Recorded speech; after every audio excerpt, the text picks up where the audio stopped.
Senator from Texas. Madam President, I'd like to briefly explain for people watching the back and forth that just occurred what's going on here, because it's easy to not understand everything that's happening, and there are really three things going on here.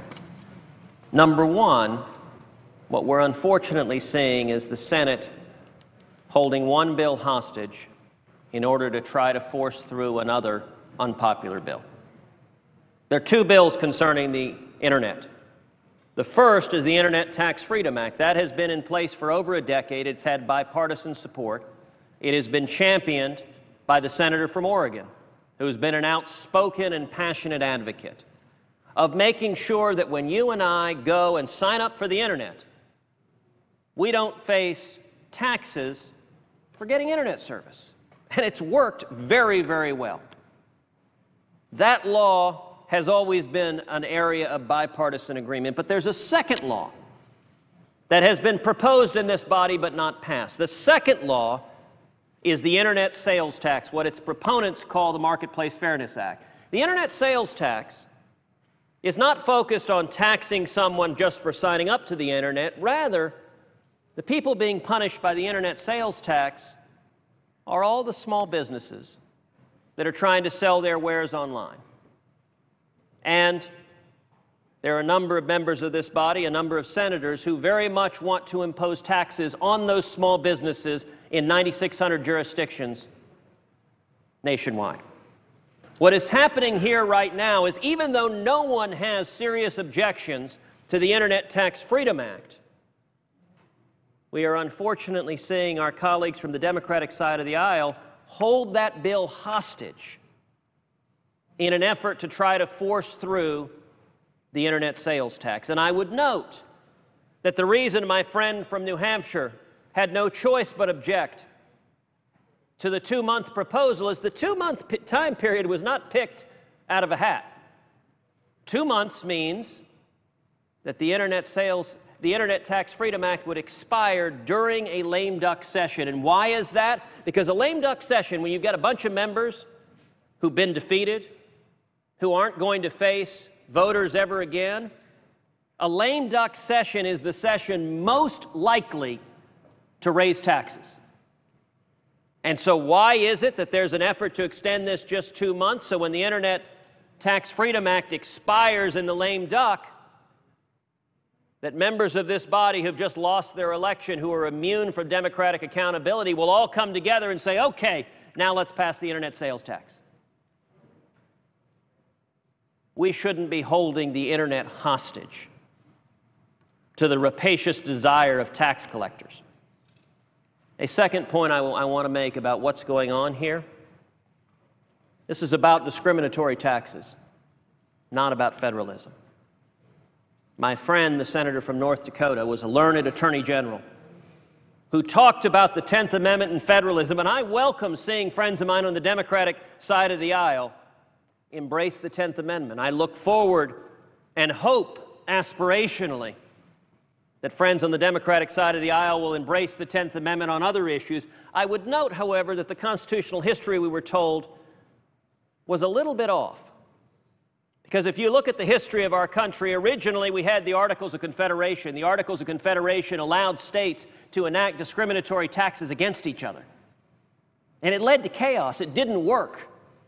And one of the reasons our Constitution was adopted was to prevent discriminatory taxes, one state picking on another state. And so Congress is given the authority to regulate interstate commerce. It is precisely to prevent a little mom and pop selling online from being forced by 9,600 jurisdictions nationwide to collect all of those taxes.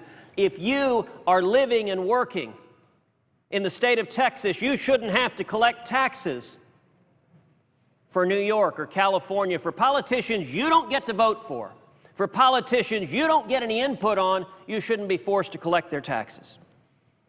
Indeed, the approach of the members of this body who want to pass the Internet sales tax recall President Reagan's famous admonition that the approach of government is, if it moves, tax it. If it keeps moving, regulate it. And if it stops moving, subsidize it. Madam President, why don't we stop it at the outset? The internet is moving and is generating entrepreneurial steam throughout this country. We haven't been taxing it. Let's not start now. And the third and final point I'll make about what this exchange is about is, more than anything, this exchange is about crony capitalism. I would note that the presiding officer today has been quite passionate discussing the corruption in Washington that favors big business. What we just saw on this Senate floor illustrates that as powerfully as anything that has happened this year. Because what is the internet sales tax all about? It is about a coalition of big businesses coming together, both big bricks and mortar retailers and big online retailers, coming to their elected officials saying, you know what? We don't like competition. These little guys, these little upstarts, these single moms that start businesses and compete with us, we don't like that. So let's go to our friends in Washington. Our friends, mind you, who we hold campaign fundraisers for, who we contribute to their campaigns, and let's get the United States Congress to come together and hammer every small online business we can. That's what we're seeing. This is crony capitalism. This is a law designed to benefit big companies and hurt small startups. Madam President, the beauty of our country is that anybody can come to this country with nothing, but with a hope and a dream and a vision, and achieve anything. And it is because the entrepreneurial vibrancy of this country gives the little guy a chance. And yet, I'm sorry to say, Washington more and more behaves like it's for sale to the highest bidder. You know, right now, today, the top 1% in our country earn a higher share of our income than any year since 1928. We ought to come together in a bipartisan way to say, stop being the handmaidens of big business.